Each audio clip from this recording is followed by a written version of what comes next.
Sometimes free asset banks just don't have that one custom thing you need. Creating good 3D animations is probably the worst problem a programmer can face. It doesn't fix itself if you throw hash map at it and requires knowledge and experience you can't get in a day of intense research. Hold on, who said that? Ladies and gentlemen, hold on to your butts, because today we are robbing the universe's bank of good enough. I have a map, take a look. We will enter in the weak point of their defense, then quickly march to the wall by the most time-efficient path. There is a room containing all custom animations you have ever dreamed of. And, by the way, look, through my life I have about 40 hours of 3D animation behind my back. Can be a red flag for a tutorial author, but that shows I am an opposite of professional bragging how being starter is easy. I know nothing, just as you, but I made these animations. Are they top level? Nah, probably professionals will cringe looking at them, but they aren't bad either. They are exactly good enough, and I certainly know something about learning. I assume most of you have Blender installed for Mixamo Imports Experts, but if not, you can click it because Steam has it in the store. Then we need a rigged model. Here lays the first animation truth. You didn't come here to learn Blender, you came for fast results without heavy customization for experienced animators. So we are skipping the most important part by auto-rigging our model. Be the man, they put fast 30 minutes button on the washing machines. There are several auto-riggers out there, but I use Mixamo skeleton in my project, so I will use it further just with my own animations. It created a skeleton, but animating it directly is a pain in the ass, don't do it. Instead, you will need a better rig. Luckily for us, Mixamo has a special add-on for Blender. Google it and find this holy grail of a site. Download link at 2 minutes video of installation. Except it doesn't work. However, a quick Google session guides us to a bunch of community fixed solutions, so download the new file, but then follow the instruction on the Adobe site to install it. All links are in the description. Now in Blender, select your imported character and in this little curtain your magical rig is hidden. Click Generate Rig, then zero rig out to get to T-pose. Now click on those shiny new figures and change your working mode into a pose mode. And important part. Know nothing. This tutorial actually works best if your Blender knowledges are limited to R means rotate and G means reposition. First step. Have a T-pose. Your legs are set up to be inverse kinematics and your arms are set up to be forward kinematics. Now I'll tap from Blender to your imagination or notebook. You certainly need some custom animation, maybe some active movement Mixamo doesn't have. I need you to write down from 3 to 5 of those animations, and among them you need one idle pose. Then below write down or sketch the one pose that represents its animation in your head when you think of it. And a little trick for people who want a martial animation. You certainly want to know where your sword is, but you don't want a bone for it and you don't want to animate the sword separate from the wrist, and again you know nothing. So what we'll do is we modify these controllers a bit. Click here to modify rig controls. Then I want, for example, to know my head's look direction. I can select this sole point and move it along the y-axis. Then click here to save your control. Once again, let's go to the arm and add some pseudo weapon to it. Crash solution from me, follow a painfully complex way to create here a smaller polygon. Then select it and extrude by pressing E. Then I know I position my weapon slightly offsetted relative to the wrist, so I will select it again and press ZZ to move it locally along the control orientation. And finally, I probably am blind and can distinct the biceps direction at times by the look of this model, so now when it's obvious I will add a little pointers for better orientation. Now what I want from you is to make poses in the strict order. Choose one of your poses, then select your arm rig component and drag this value to 1. Do it with the other arm as well. This will select your legs as IK for floor touching, but your arms as FK for natural movement. Now remember the flow. Click on the control, then press either R or G to rotate or to move the control. Then enter the axis index. One axis index inputs rotation around its axis or movement along it. Two inputs aren't possible, the latter overrides, but you can press Shift plus the axis index to exclude it. Examples. For ideal forward movement of the root, you can use G plus Y, or for moving a foot along the floor, you can use G plus Shift Z. Then you can rotate your foot by inputting R plus Z for it to change pose but to not lose the floor. Then there is an advanced tech of pressing axis 2 times in a quick succession to use control's local coordinates. For example, I can use R plus YY to rotate the limb aligned with its joint. Remember these keys, they are your mobile controls for the next 3 hours. Using only these keys and your mouse you can pose the character however you like. And that is exactly what we will do. Forget animation, we are posing right now. I want you to create from 15 to 25 poses in the following order. Select a pose in your set, make your arms IK, then pose the character using said controllers. In IK mode you can't manage your arms parts individually, instead use this controller to manage your elbow. Don't try to achieve best results, achieve good enough results, because your next step is pressing this button. Yes, I want you to spend 15 minutes on your first pose just to discard it. After deleting your work, do it again, then discard again. Then move to the next pose in your set. Again, IK arms, 2 poses, then discard. And such with all your poses. After that, make your arms FK.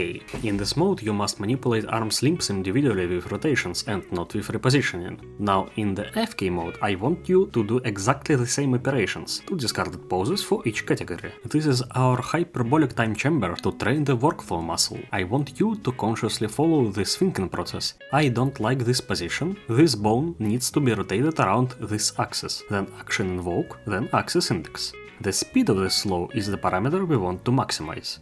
Trust me, humans learn quickly. Your 25 discarded poses will mean nothing to you if your pose creation takes 2 minutes, and you will achieve this stage in 2 maximum 3 hours. Next step. Remember, you should have 1 idle animation amongst your chosen. Quickly make the pose corresponding to it. Now, see those layouts on top? You need to click here, where it says animation. Then, if it's not selected, you need to click here and open the timeline. Animations have like 5 different incarnations of it, but the timeline is the most vanilla of them, very similar to Godot's one. Now we'll create an idle animation. Make it brief.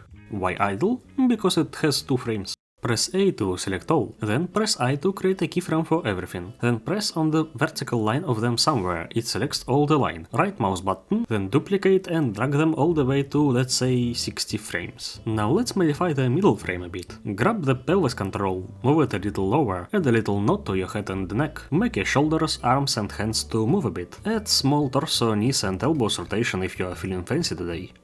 Beautiful. If you understood you need to change your border frames, make a change in the first keyframes, then select them, copy and paste in the last row. Then you can play with your timings a bit by moving different parts of your cycle to the sides. The whole process must have taken you about 3 hours by now. The hard part is over. You are already good enough. Now we need to transfer this property to your animations. And here the most important tutorial part comes. Leave. Close Blender and live your life without it for some time. Best is 2 nights slept without touching it. During this Blender abstinence period, what we do is we are gathering the base knowledge. You need a little bit of animation theory to understand what you will try to achieve. Then you need a little of Blender theory to understand how to do it. Here is my short list of videos. A Royal Skies pose-to-pose approach with a little bit of examples if needed. For Blender animation, buttons and layouts, here is a small channel called Crashsunes Academy. He gives very good explanation for complete beginners, though you probably want to watch these videos on 1.5. There is also an extensive video about working with Mixamos Rig add-on, watch if my explanation sucks. The links are in the description. But please, do not fall into a trap of watching those videos after you finish this one, skipping the posing routine. It will be your brain's evil conspiracy on itself. You will think you understand what is happening on the screen, but after, when Blender is opened, you will be sitting there completely dumbfounded, not remembering what and how should you do. The opposite is true as well. After you spend 2 hours spamming R and G buttons, only then you will understand the videos properly. This posing routine frees your cognitive resources from trying to understand what the video author is doing and allows you to spend 100% of them on trying to understand what he is trying to tell you. Our next step is to try the most basic ancient workflow known to humanity. Choose an animation from your list. Remember me asking you to write down the pose you associate with that animation. Chances are it's either the golden pose or the wind up. Follow the Royal Skies instructions from here. Start and end are the idle animation. Then create a golden and wind up poses, 2 extension frames, and finish and recall touch for a bad animation tail into idle. Play with the timings. After, you can subtly change the animation to correct it. Remember the posing thinking formula. It's very similar now. I don't like this limb movement trajectory, it needs to be rotated around the axis. I won't lie to you that you will achieve the best results from the first try, but if you are following the exact path I gave you, the first animation will probably take only about 30 minutes to erode state and another 30 to polish, save copies from time to time. And every next animation will take less and less time and will be better and better. And remember, we aren't drawing some big screen pixel motion, we are drawing the fast-paced movement that is played when player experiences tense moment of fighting or parkouring. For an indie game. Some of your off-camera limb has 15 degrees wrong anatomy rotation. Guess what? Nobody gives. I am not considering myself a 3D animator, but if I really need, I can do it myself from time to time, as it's not an art and I am not an artist. I am crafty, and I am able to craft something that is exactly good enough, and I want you to acquire that skill, because in my opinion, the lack of assets is the constraint that holds better 3D indie games from emerging. Code can be written, architecture is put in books, combat system can be designed, and for a good interface you need basic empathy and bunch of test users. Not a good combat system makes a Souls game. Kilometers of nicely crafted location, hundreds of enemies models, ammunition skins and bosses designed, effects invented and drawn. Assets make your game alive. So either you infect a friend with your passion, have money to pay for those assets, or you fake them till you make them. It's not that hard. And the last bit of inspiring info. This whole video idea was born because I wanted a Dark Souls longsword animation to use in my demos and was forced to remember Blender hotkeys once again. Look, I implemented a nice deep combo in between longsword hits where you can time attacks differently. It works best if you queued the second hit without a delay, but when a delay introduced, this strange leg movement appears as a consequence of animation blending. Looks unprofessional if you ask me. Surely in Dark Souls it doesn't behave in such a lame way. Well, let's check. It behaves in the exact same way it does in our demo. There is no such thing as AAA animation mixing secrets. It's just their camera being lower and having this leg outside of the view, cars him having less contrast and gravitating viewer's eye from the leg to the center, locations often having grass hiding our feet, and legs having some invert kinematics built in to modify and mask things. But on a fundamental level, they have exact same smoke and mirrors inventory you have. They just use it better. Now I want to gallop a bunch of tips quickly. Sometimes you find some crazy movement like this. If this is happening, it means you over-rotated something. Click here to open Properties Inspector. See? 400 degrees. I suppose you meant 40 instead.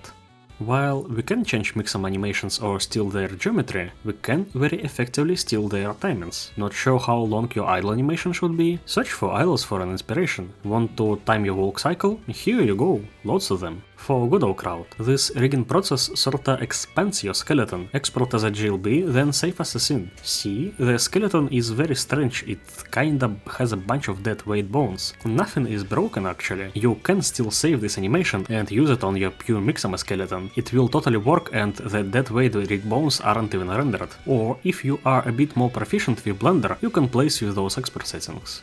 Don't be ashamed of exaggerated movements. Here is an idle animation using breathing amplitude from a real human. Import it as an asset and it's non-existent. Here's an animation of breathing that seems to be a heavy breathing after a marathon. Humans don't do that. Never mind, it magically turns into a simple idle animation when it touches the engine.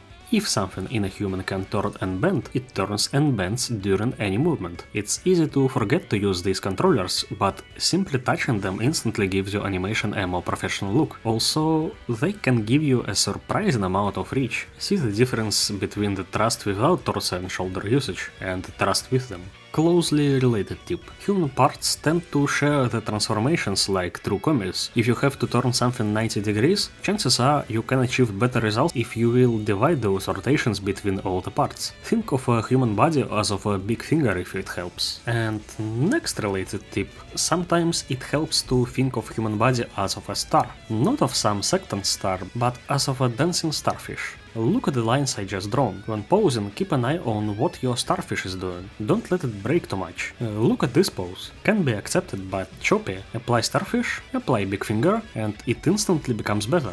I am telling you all this because of the mentioned above thought process of sensing an aesthetics flaw and correcting some rotations. Doing everything nicely from the first try is cool, but hardly achievable for the target audience of this video. Instead, half-ass your thoughts forward and then do a series of exam passes on some standards you set for yourself. Test-driven assets creation if you wish. The quality of assets you produce is far less important than the quality of the workflow you follow. When you click this button, it creates a static new rig, but you want this sexy customization. Probably probably can be changed with some Python knowledge, but way easier is to just save a rigged T-pose with custom rig as a template. This may skip you 3 minutes of setting your rig for every animation. Next thing is our specific field of game assets animation. Half of them are probably starting from one pose, your idle pose, and also if you have comboed attack, your blending will be much smoother if your combo attack starts from the last frame of the previous attack. To achieve this, you can as well save the idle as a blend template, and you can animate your consecutive attacks starting from copying the previous attack to get the pose, but there is a built-in function for that hidden behind this button and this little curtain. I won't explain it on camera, but I'll tell you what words to Google: assets shelf, pose asset creation.